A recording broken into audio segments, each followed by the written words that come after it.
When we were given the opportunity to combine bike riding with a Grape Escapes wine tour on Niagara on the Lake, we couldn't resist.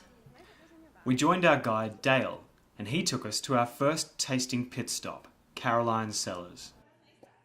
So this is Caroline Wine Cellars. It was begun by a lady called Caroline. She was the grandmother of the people who owned this land.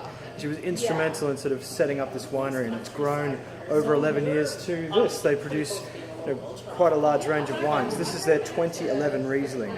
It's supposed to be sort of tasting of green lime, so I'll give it a try.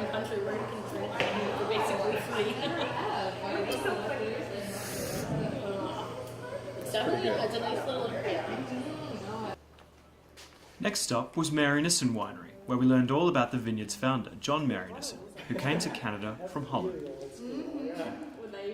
He wanted to make European-style wines, so he brought in French vinifers. First ones that he brought in were the Cabernet Sauvignon, the Gamay, and the Chardonnay. So we have the oldest Cabernet Sauvignon vines in Canada, and they're planted right directly behind this building.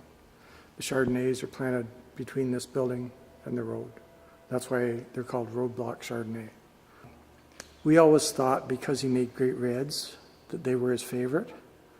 Found out that his favorite was Chardonnay. His wife's favorite was the Cabernet Sauvignon. So I guess his winning awards for reds was a tribute to their life and their relationship. So he's always been a great winemaker. John passed away in 2009. But the winemaker that's here now started in 2007, so he was influenced. He wanted to make wines the same way that John Mary Nissen did.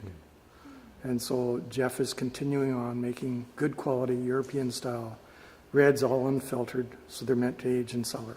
We were given a behind the scenes tour of where the wine is produced. These vats can hold thousands of litres of wine.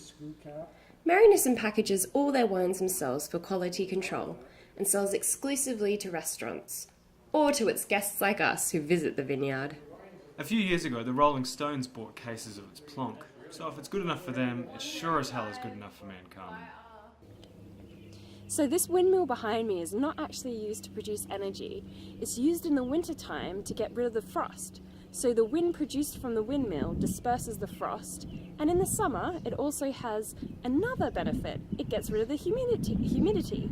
So back in the day they used to have helicopters that would fly overhead and get rid of the humidity and the frost, but that was too expensive. So they've installed these windmills instead.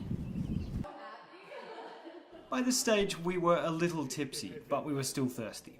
So we pedalled hard and went on in search of the next vineyard. We ended the tour at Pillitteri Winery, which is world-renowned for its ice wine. Ice wine is the sweet stuff, what I mentioned earlier, that Niagara on the Lake is famous for. I find it a little too sweet for my taste, but at Pillitteri we enjoyed it in a cocktail mixed with sparkling wine, and that was much more to my liking. Cheers!